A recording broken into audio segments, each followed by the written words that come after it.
Hi, let's talk about identification of ionic compounds that you guys are going to perform in lab the next few days.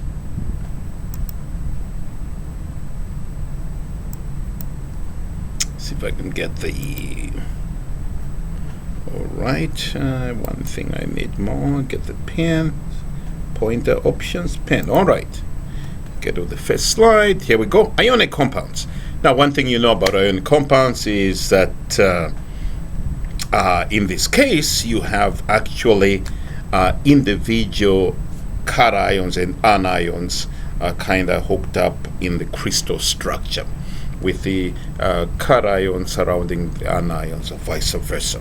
So if we're going to identify them, in this case, we will typically make an aqueous solution of these ions. And so in this case, the cation goes one way, it's independently mobile, and so does the anion. So whatever tests we do must identify the ion. So you identify the cation, you identify the anion, and then with that you identify the ionic compound. So, all right, so just a reminder about the ionic bond. In this case, we'll be dealing with metals hooking up with non-metals, and so the metal loses an electron or more and becomes a cation. The non-metal gains the electron and becomes the anion. So sodium becomes sodium plus, chlorine becomes a chloride, and so the hookup is NaCl.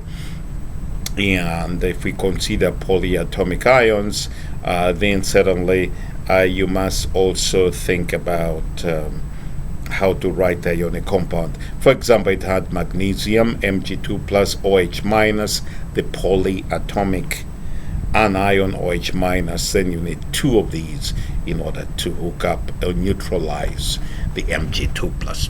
But you know this already, you've kind of discussed that in class already. So, in our case, what are our possible cations? Here they are.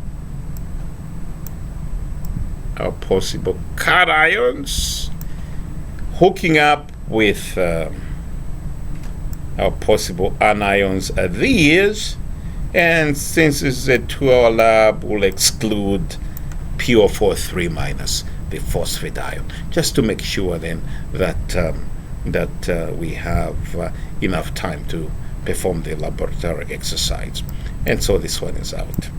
Moving right on. What kind of tests are we going to do?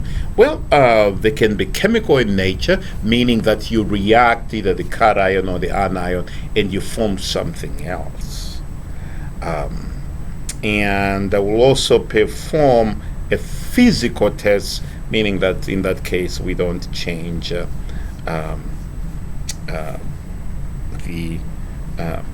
ion of interest. It doesn't change in any form or hook up with anything new in that particular case. So here's how we do it. Kind of, this is a neat way to do it. How do we make sure we understand how the tests are going to happen? So how about if we say we're testing for chloride? How about if we then say, here's a solution that has chloride. Test it out so you can see exactly how it behaves. If we're performing our test in test tube, as we will for many of these cases, then the control goes here. So the chloride goes here. And then we're saying 1, 2, 3, 4, do you have any chloride? If you do, then you should look exactly like the control. Brilliant. All right, how do the tests go? All right, well,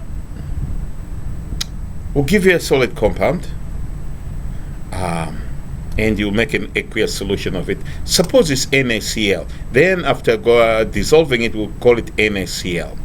If we're testing for chloride in blue there, and the testing agent is silver nitrate, gotta know that, then when the two are brought together, in a test tube have sodium chloride, and then add droppings, using a dropping pipette, add silver nitrate, then you'll see that silver chloride solid is formed.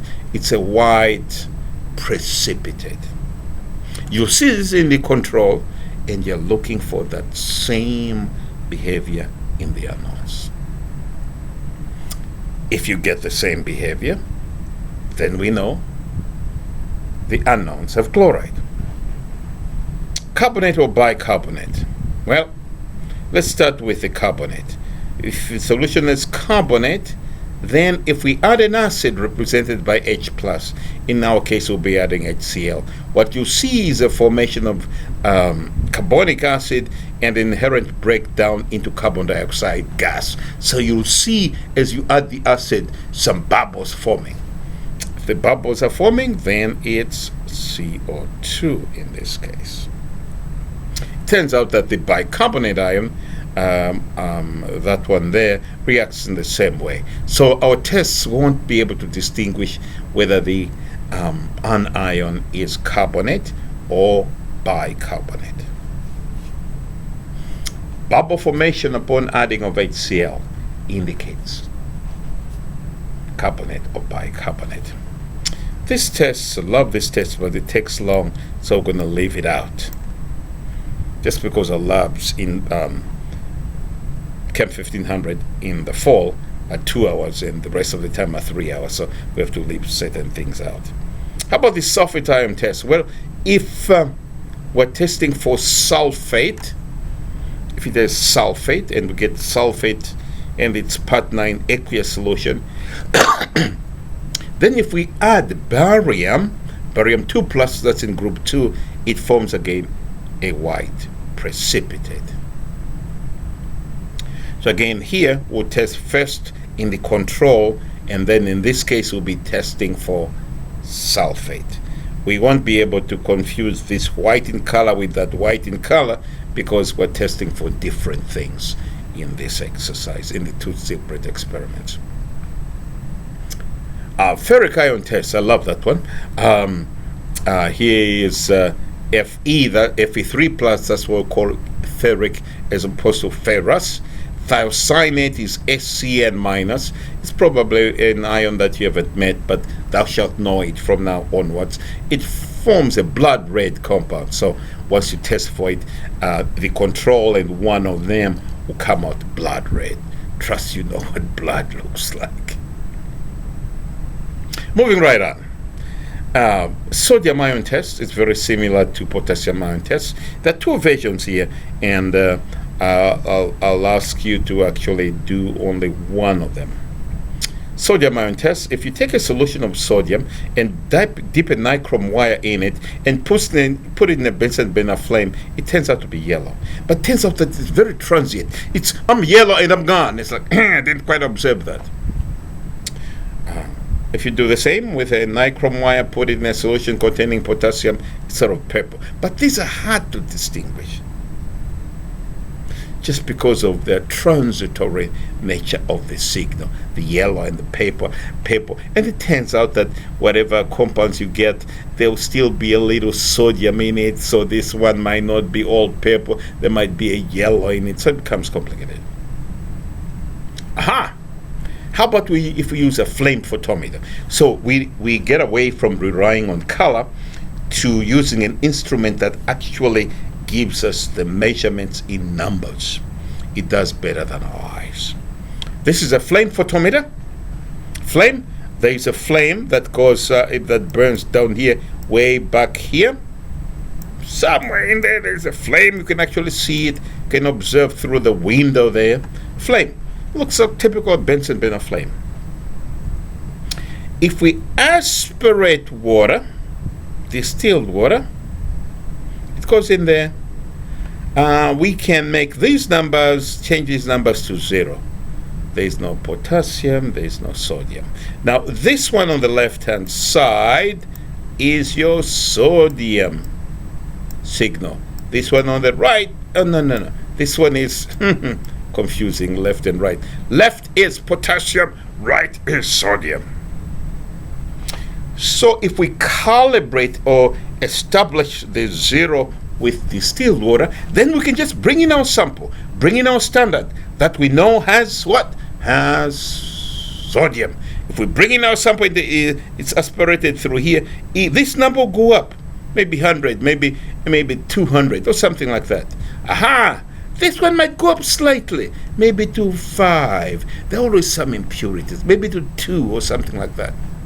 So by doing the control, we'll have some baseline that says, hey, if we're doing sodium control, then the right-hand side number goes up to some high number, and the potassium number remains low. If we then rinse with distilled water in between and bring in our unknowns, then by processing unknown 2, 3, remember we're skipping 4, and 5, we should be able to ably establish if there is any sodium in that. Then we can repeat with sample number 3. Again, distilled water, sample, sort of like 15 seconds, and see which numbers rise, left-hand side or right-hand side. Potassium to the left and sodium on the right. And so with that, unambiguously be able to determine which samples consist of sodium and which samples consist of potassium. How does the instrument work? Well, it goes something like this. There will be a gas line that comes through the back, and there'll be a compressor up here that puts air through that system. You need air for the gas burner to burn. Combustion requires oxygen, and so it's air and the oxygen mix, and then they go to the sample head in the burner.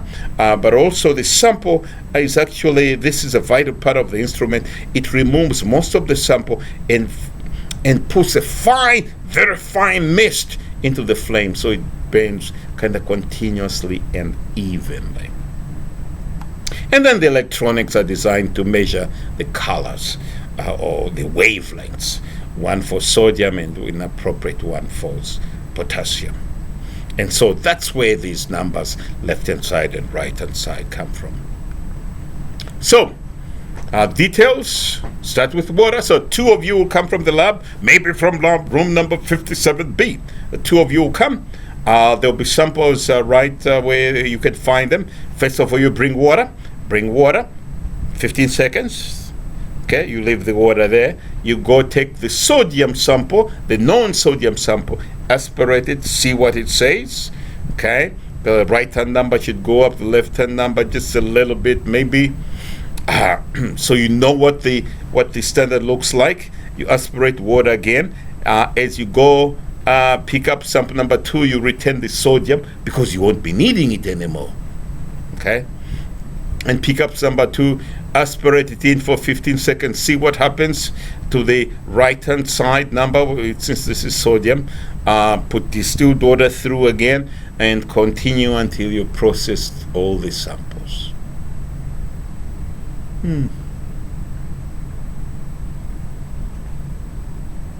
Potassium, same thing. Start with the sample, the known sample of potassium, establish what the left-hand number, which is the sodium signal, potassium signal, comes to, and then with that you can make comparison between unknown 2, unknown 3, and unknown 5, and with that establish which is which. Oh, by the way, this is a typo here. Copy and paste can get you in trouble. This should be potassium, and potassium there. So you should be able to do this in about 5 minutes.